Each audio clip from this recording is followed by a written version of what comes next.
Kita ke informasi pertama, Saudara. Tim Nasional Indonesia membuka asa lolos ke putaran final Piala Dunia 2026 setelah di match day ke-8 kualifikasi Piala Dunia Zona Asia berhasil mengalahkan Bahrain dengan skor 1-0. Pelatih Timnas Indonesia Patrick Kluivert merasa cukup puas dengan kemenangan ini meskipun menurutnya timnas bisa mencetak lebih banyak gol.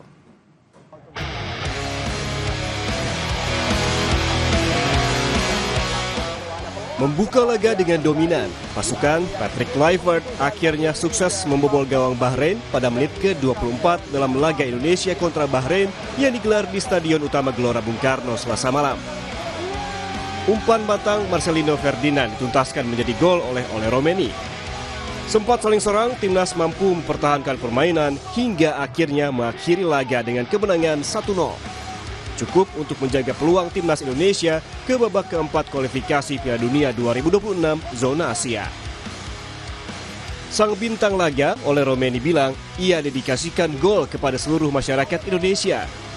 Pemain Oxford United juga menjelaskan makna selebrasi yang selalu dilakukannya usai mencetak gol yang berarti selalu optimistis dan percaya diri dalam keadaan apapun. I told my mother every goal I make is going to be for my grandmother because she's the reason I'm here, and I know she will be really proud if she could experience all these moments. But now I think this goes also for the whole country. It's like the win means so much if you see how the people are cheering, smiling, even crying. So no, it's for the whole country. Yeah, the celebration is like keep your head up. Aww. So it's to a positive message to everyone who's having like a hard time. If it's in football or in life, just keep your head up and keep on working, keep believing in yourself, and even in hard moments. So it's just a positive message for the kids, for everyone, even though the people, it's for everyone. Sementara itu, sang pelatih timnas Patrick Kluivert merasa cukup puas meskipun menurutnya timnas bisa mencetak lebih banyak gol. Hasil ini pun menjadi kemenangan pertama Kluivert sebagai pelatih timnas Garuda.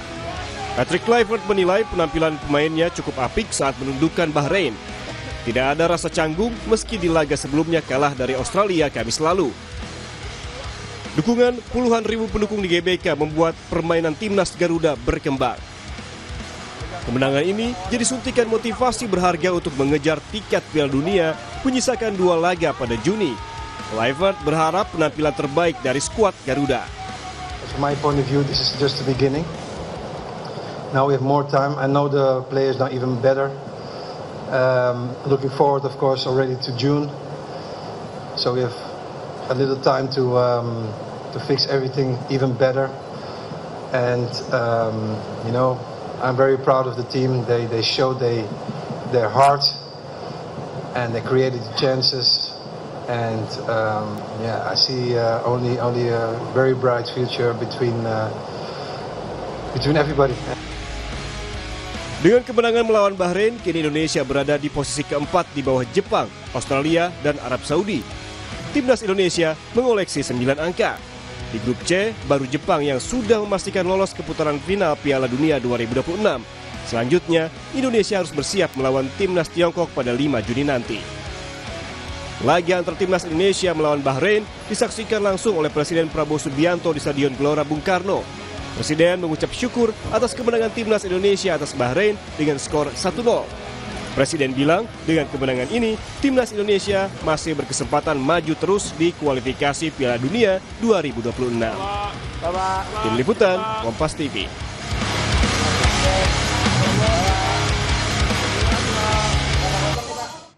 Setelah meraih kemenangan 1-0 atas Bahrain, PR besar timnas Indonesia untuk menjaga asa melaju ke Piala Dunia 2026 masih menanti di depan mata. Lalu apa yang harus diperhatikan dari pertandingan melawan Bahrain semalam? Kita sudah terhubung dengan pengamat sepak bola Muhammad Kusnaini. Selamat siang, Bungkus. Bungkus, kalau kita lihat dari pertandingan semalam, apa keunggulan timnas dibandingkan dengan Bahrain? Iya, yang pertama kita melihat bahwa dibanding penampilan pertama waktu melawan Australia, kali ini penampilan timnas jauh lebih baik ya. Saya pikir jajaran pelatih sangat berhasil melakukan evaluasi untuk memahami apa yang kurang berkembang dalam laga pertama lawan Australia dan kemudian memperbaikinya pada saat menghadapi Bahrain. Beberapa faktor yang sudah berhasil diperbaiki, misalnya pertahanan ya. Kemarin kita melihat pertahanan kita jauh lebih solid. Bukan hanya karena pemain lebih disiplin, tapi mungkin ada faktor juga dari kembalinya Coach Patrick ke formasi 3-4-3. Itu saya pikir juga mempengaruhi kepercayaan diri pemain. Pemain jadi bermain lebih tenang, lebih nyaman, karena formasi 3-4-3 memang selama ini lebih akrab dengan mereka. Yang kedua juga Coach Patrick berhasil membuat lini tengah menjadi lebih solid ya, lebih mampu menjadi filter untuk mengatasi serangan cepat, serangan balik dari lawan. Kehadiran Tom Haye bersama Joey Pelupesi sangat baik. Dan yang ketiga di lini depan Coach Patrick juga menurut saya cukup berhasil memaksimalkan kehadiran Orat Mangun yang memang baru kali ini bisa bermain untuk membuat peran dia ini sebagai orang yang mensupport pergerakan oleh Romani bersama dengan Marcelino itu berjalan dengan baik. Emang kalau kita lihat pertahanannya memang cukup solid, tapi memang ada sejumlah peluang yang kalau kita lihat mungkin kurang lebih ada 3 peluang yang sia-sia terbuang semalam. Padahal kalau dimanfaatkan dengan baik, itu kita bisa dapat 3 gol daripada 1 gol. Apa yang harus diperhatikan? Iya, memang penyelesaian akhir ini selalu menjadi persoalan yang menurut saya kita harus benahi terus ya. Kita harus atasi terus supaya lebih baik lagi ke depannya. Saya memahami bahwa memang ini pertandingan yang penuh tekanan bagi Marcelino, bagi Eliano, sehingga mungkin ada sedikit ketidaktenangan. Tapi dengan seiring berjalannya waktu, mereka lebih banyak bermain bersama, lebih sering memperkuat tim nasional. Saya berharap penyelesaian akhir itu bisa diperbaiki, tidak hanya oleh Marcelino, tidak hanya oleh Eliano, tapi juga termasuk oleh Romani sendiri, yang meskipun sudah mencetak 2 gol, tapi sebetulnya juga bisa lebih baik lagi. Nah mungkin yang juga tidak kalah penting adalah kontribusi pemain dari lini kedua ya. Dalam sepak bola modern, pencetak gol itu tidak harus pemain depan ya. Kita memang selama ini kekurangan pemain depan yang bisa konsisten mencetak gol. Sekarang kita sudah punya Ole.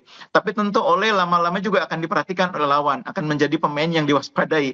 Nah pada saat itulah kita harus punya alternatif pemain dari sektor kedua yang bisa menjadi alternatif mencetak gol. Entah itu pemain sayap, Kevin Dix, entah itu Kelvin Verdong, entah itu Tom Haye, atau pemain lain. Jadi memang kita salah satu yang ke depan harus terus dibenahi adalah produktivitas dalam mencetak gol dan kreativitas untuk menciptakan peluang mencetak gol itu. Oke, produktivitas untuk melihat peluang untuk menciptakan gol. Tapi apakah memang yang ada peluang, 2 peluang yang sebelumnya tidak sampai menjadi gol itu ada kaitannya dengan kondisi fisik pemain yang kalau kita lihat memang kan semalam tuh ada yang nggak terlalu cepat gitu larinya. Apakah memang ada pengaruhnya di situ, Bungkus? Iya pasti, pertandingan di jeda internasional itu selalu menguras fisik pemain ya. Karena jaraknya hanya beberapa hari, mungkin 4-5 hari. Sementara mereka baru saja menempuh perjalanan panjang yang mungkin belum sepenuhnya bisa diatasi. Itu bukan hanya pemain kita, pemain Bahrain itu juga kalau kita jujur melihat permainan Bahrain semalam, itu berbeda dengan ketika mereka bermain di kandang sendiri. Pemain Bahrain itu terlihat lebih berat langkahnya, sehingga kalau banyak orang melihatnya Bahrain seolah-olah nggak mengejar kemenangan, seolah-olah mereka sekedar menyelesaikan pertandingan. Padahal mereka juga pasti sudah berusaha, cuma memang kaki-kakinya sudah cukup berat karena mereka baru saja menempuh perjalanan panjang dan sekarang harus menghadapi Indonesia yang bermain sangat ngotot didukung oleh 70.000 lebih penonton. Jadi ini harus dipahami juga bahwa kondisinya memang tidak mudah bagi pemain menjalani pertandingan yang dalam kategori FIFA Matchday itu selalu berat bagi setiap pemain. Belum lagi memang soal cuaca dan juga karena bertanding di kandangnya Indonesia, pendukungnya jauh lebih solid gitu ya, Bung. Nah kalau kita melihat dari pertandingan semalam, apa strategi yang harus dilakukan oleh pelatih Kluivert untuk menghadapi Tiongkok di Juni nanti dan apa aja nih yang memang harus disiapkan? Karena tadi kan Bungkus sempat bilang kalau Ole memang pasti sudah akan diperhatikan oleh pemain-pemain dari Tiongkok.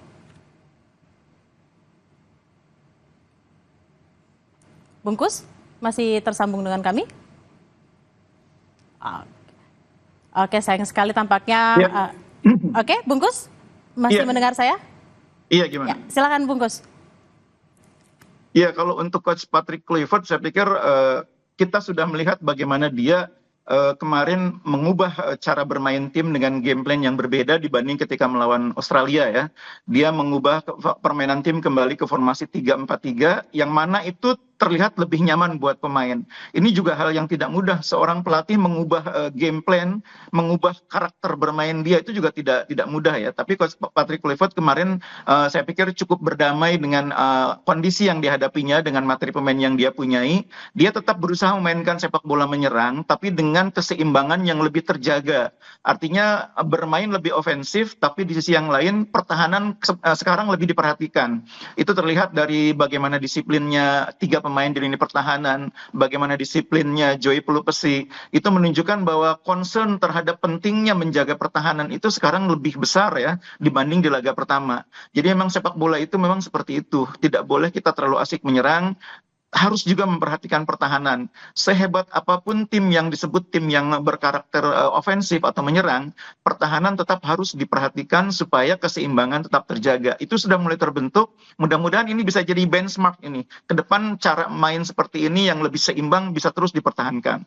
Oke, memang boleh untuk menyerang secara terus-menerus, tapi keseimbangan untuk bertahan juga tetap harus diperhatikan. Terima kasih atas analisanya, Bung Muhammad Kusnaini atau Bung Kus, pengamat sepak bola. Selamat berkegiatan kembali.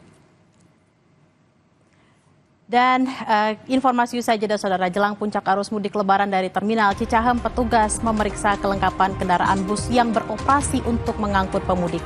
Puncak